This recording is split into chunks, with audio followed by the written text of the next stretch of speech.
on a passage in the Old Testament about an Old Testament King Uzziah who was stricken with leprosy. I don't have a lot of time, Counselor. Tell me what you meant by that.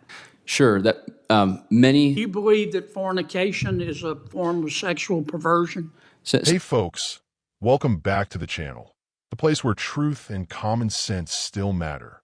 If you're new here, hit that subscribe button and ring the bell, because we're not backing down from defending the values that made this country great. Now, today we're talking about something that's got me fired up, an exchange on Capitol Hill between Senator Kennedy and Judicial Nominee Mr. Olsen. Let's break down exactly what happened, because if you care about religious liberty, the Constitution, and the future of our courts, you need to see this.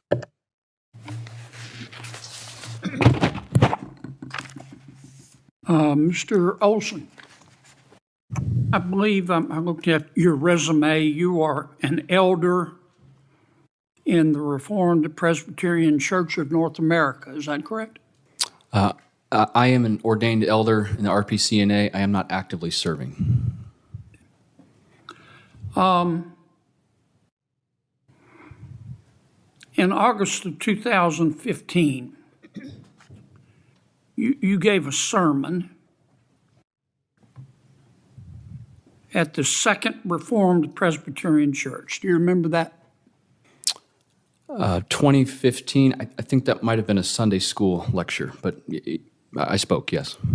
During that sermon, you said that marriage was not intended for all people, including, and I'm going to quote your words, our handicapped friends are our persons with physical disabilities that might prevent the robust marriage that we're called to, close quote. Did you say that? I think I did, Senator, yes. You believe that folks with handicaps and physical disabilities should not be able to marry? No, Senator. I was explaining the meaning of Christ's words that some, to use Christ's terms, are eunuchs by birth, and explaining that the meaning of that verse in the context of those who are called to singleness, and that there are various reasons why individuals don't get married. But what about folks who are handicapped or who have developmental disabilities? I was using that example as an illustration of why some don't get married, not as a kind of reason why someone shouldn't. It was illustrative of the condition in which some find themselves, but certainly not in any stretch of the imagination suggesting that they couldn't or shouldn't, merely that in some cases they don't. On July 24, 2022, you gave another sermon at the Columbia Reformed Presbyterian Church. Do you remember that? The Columbus Reformed Presbyterian Church, yes. You were speaking about sexuality, is that correct? I gave two sermons at that church, and the main topic of both of those was not human sexuality. In one of them you said, quote, transgenderism, homosexuality, fornication, and all sorts of sexual perversions was a form of hypocrisy from, quote, your words, shame on the inside. Did you say that? I don't recall the precise wording, but that sounds What did you mean by that? Yeah, Senator, thanks for the opportunity to clarify that. So I was preaching a sermon on a passage in the Old Testament about an Old Testament King Uzziah who was stricken with leprosy. I don't have a lot of time, Counselor. Tell me what you meant by that. Sure, that many... Do you believe that fornication is a form of sexual perversion? Senator, my personal views, my religious views, what I was speaking at that time were for the edification of the people that I was preaching to. As a judge sitting here today, my obligation is to apply the rule of law. Yeah, I understand that, but my obligation is to try to understand you. because this is a lifetime appointment. Do you believe that fornication, which I assume you mean by that the sex act, is a form of sexual perversion?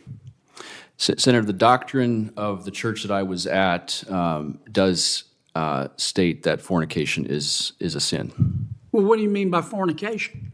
Any sexual act outside of the bounds of marriage. Okay. So you believe premarital sex is a sexual perversion? Senator, my personal views, as many have said before, I won't comment, but the doctrine of the church that I belong to would. Is it your doctrine? I took, as an elder, I took a vow. Is it your doctrine? As an elder of the RPCA. Is it your doctrine?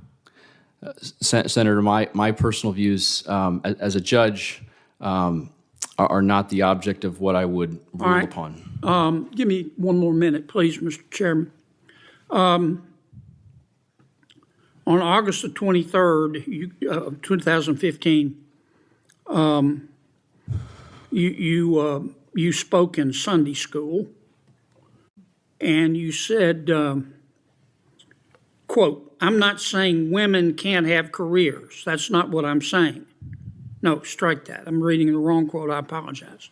In your talks at your Sunday school, you said that God, quote, has called wives to be subject to their husband, end quote, and to, quote, serve the good of your husband and support his calling, close quote. Did you say that? I gave a couple Sunday school lectures around that time. I don't recall the particular one, but I think I recall saying something along those lines. What did you mean by that? So in Christian marriage, as explained by the apostles, I was describing our church's understanding of what Christian marriage ought to look like. And you believe Christian marriage provides that women have to be subservient to their husbands? Senator, I think I was quoting either a passage in Ephesians or those are not my words. Those are words in the scriptures. Scriptures. Well, you said them. Do you believe them? Senator, I believe every word of the Bible. Okay. Thank you, Mr. Chairman. So here's the deal. Senator Kennedy grills Mr. Olsen, who happens to be an elder in the Reformed Presbyterian Church. Kennedy starts dragging out old sermons from almost a decade ago, trying to paint Mr. Olsen's deeply held Christian beliefs as some kind of threat to the American way of life. Let's get something straight. The First Amendment protects our right to free exercise of religion. That doesn't mean only if your beliefs are trendy. That means all Americans, Christians included, have the right to live out their faith, even if it doesn't line up with the latest woke talking points.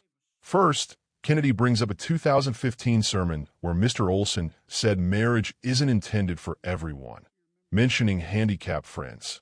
Kennedy tries to spin this like Olsen is against disabled Americans getting married. But if you actually listen, Olsen was explaining why some people don't marry, not that they shouldn't. This is classic leftist playbook. Take a quote out of context, twist it, and then act outraged. Mr. Olsen clarified repeatedly that he was not saying disabled people should be barred from marriage.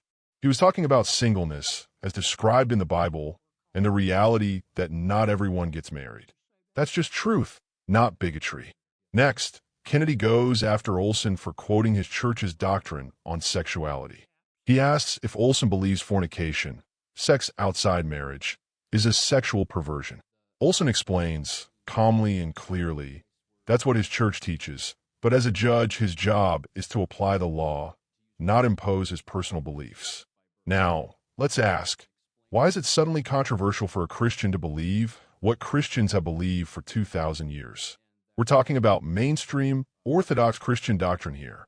But Kennedy acts like Olsen is some kind of extremist for holding the same beliefs as millions of Americans. Here's the real point. What Kennedy is doing is a religious litmus test, plain and simple.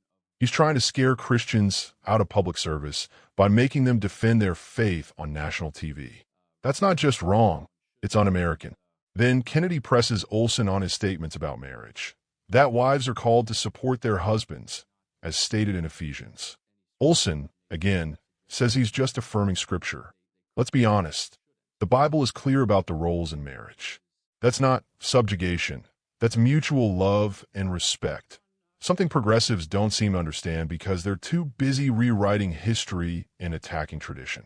And let's be real, nobody is forcing anyone to join this church or live by these teachings. But if you do, you ought to be free to believe what you believe without being dragged through the mud in a Senate hearing. Here's what's really at stake. These Senate hearings aren't about whether Mr. Olsen is qualified. It's about whether Christians are allowed to serve in public office without being forced to renounce their faith. That should scare every freedom-loving American. Mr. Olsen, like any judge, is bound by the Constitution and the rule of law, not by his personal beliefs, and he made that clear. But the left wants to make it so that if you ever taught Sunday school or quoted the Bible, you're automatically disqualified. That's not what our founders wanted. That's not America. In fact, it's the opposite of what America is about. So let's stand up for religious liberty, for the Constitution, and for the rights of every American, including Christians, to serve their country without fear of religious persecution. If you agree, share this video, leave a comment, and let's make our voices heard. Thanks for watching, folks.